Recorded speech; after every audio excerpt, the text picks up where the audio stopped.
Okay, today is Wednesday, October 30th, and we are doing Eureka Math Module 3, Lesson 11. This is the last lesson before your weekly check-in tomorrow. So your weekly check-in is going to cover lessons 7 and 8, because we combined those, 9 and 10, and then 11. Okay, so it seems like 3 lessons, but it's really 7, 8, 9, 10, 11, 5 lessons. Make sense? And today we're still talking about multiplication. We've been talking about multiplication over the past couple days using place value charts and disks. We used partial products method, and then yesterday we talked about the standard algorithm. Today I'm adding a 4th method to your toolkit, and it's called the area model. But don't worry, it's not all that new. You're going to see how everything is really related. Just like yesterday we saw, were the partial products method and the standard algorithm really that different? Were they really that different? No, it was really basically the same. And were those really different than the place value disks? It's actually the same exact thing, right? You're going to see that area model is pretty much the same exact thing too. But today our goal is I can explain how the area model is related to the standard algorithm for multiplication. Okay, for your problem of the day, you were given a picture. Okay, here's the picture. And it's telling you to find the area of each rectangle and then find the sum of the whole thing. Okay, so let's talk about how many rectangles do we see there? Actually, let me ask you first. How many rectangles? Show me with your fingers. 2 rectangles, very good. How do I find the area of this first rectangle, the red one that I'm outlining right now in red? Kaship? You multiply 30 times 8. Because we find the length, which is 30, times the width, which is 8. Good. Is that the same thing as 3 tens times 8? Okay, let me write that. 3 tens times 8. What's 3 times 8? 24. So if I have 3 tens, imagine 3 tens, 3 dots, 3 place value disks in the tens column, and I make 8 copies, how many disks would I have in the tens column? 24. So I have 24. 3 tens times 8 is 24 tens. Good. Which is? 240. Good. Okay. Now let's find the area of this blue one. We have to do the length times the width. So what's the length? 4. What's the width? 8. How do you know? It doesn't say 8 there. How do you know that the width is 8? Eyelet? Because the other rectangle width was 8. Oh, do you guys see how they have the same width? Yeah. Yeah. So just because it doesn't say an 8 right next to it, does that mean we can't find the width? We have to look around in the general area, general vicinity, and see if there's a similar or same length or width. Yeah, good. Okay, so 4 times 8 is 32. So the area of the first rectangle is 240 square units, and the area of the second rectangle is 32 square units. So how can I find the sum? What do I need to do? Swarnima? Good, which is 272 square units.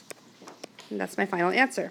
What this means is if I were to combine and smush these 2 rectangles together into one big rectangle, what would the area be? Everyone? 272. Yeah. Square units. Good. Now, how would I find, if I wanted to use the area formula, like length times width, what would I be multiplying in order to find the entire area? What's the length? Everyone? Do you guys see how the entire length is 34 because it's 30 plus 4? What's the width? 8. Oh. So what do you think would be the answer if I did 34 times 8? What would be the answer? Garrett? 272? Let's check. Let's try it. You can choose to use place value disks, partial products, or the standard algorithm. I'm going to choose the standard algorithm.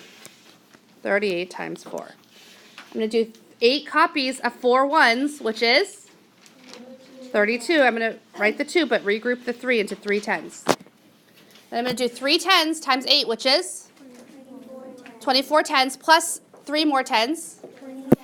So I'm going to write 27 tens. Did we get the same answer? Yes. Interesting. Great. As promised, we're going to review what we learned yesterday about the partial products method, the standard algorithm method, and today I'm going to add one more, which is the area model. Okay? So go ahead and start by writing down the question, 234 times 8. when I'm using an area model, I'm basically showing multiplication as an area. And we always find the area of rectangles. So go ahead and draw yourself a rectangle. And just like I told the 5th graders when they were learning about area model, it's much easier if you make your rectangle big compared to when you make it small.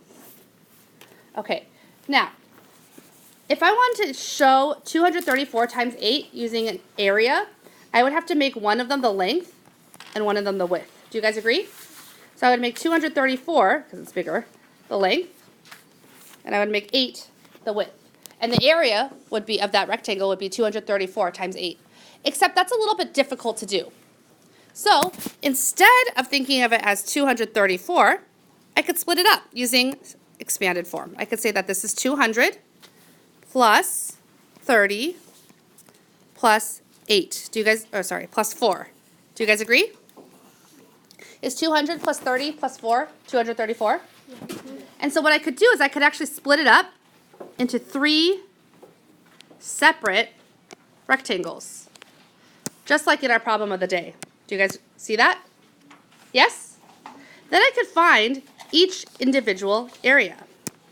I could find the area of this rectangle first. Couldn't I? How would I find the area of that yellow rectangle? Sanvi? You could do 200 times 8. Good. So inside that rectangle, please write 200 times 8. What is 2 hundreds times 8? It's going to be 16 hundreds, or 1,600. Good. Now I have another rectangle over here. I'm going to outline it in blue just so we can see it clearly. How can I find the area of that blue rectangle? I know the length is 30. What's the width? Is it the same width?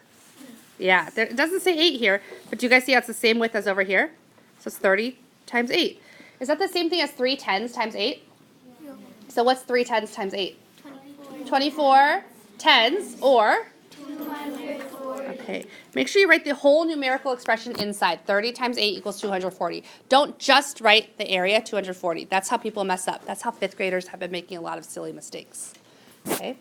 Okay, now we have one more. Did we find the entire rectangle yet? The area? We have one more section, don't we? This red one.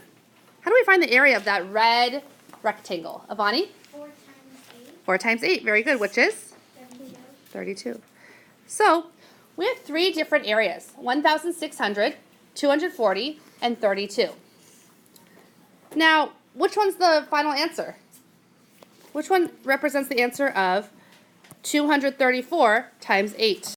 So remember, the actual question is asking us to find the area of 234 times 8. So actually, it's the whole rectangle, right? So in order to find the whole area, I could add up my partial products. 1,600 plus 240 plus 32. You might be tempted just to go like this and add them up sideways, horizontally, but that's how you make silly mistakes. Here's how you don't make silly mistakes. You write it out using the standard algorithm for addition.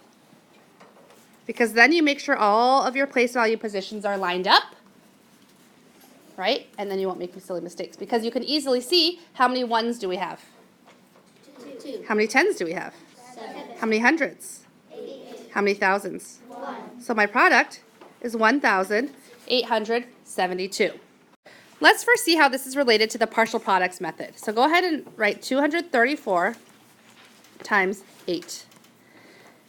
If I'm going to do the partial products method, what would I think first? What would I think first? Sanvi? 4 ones times 4 ones times 8, which is? 32. 32. Good. What would I think next if I was doing the partial products method?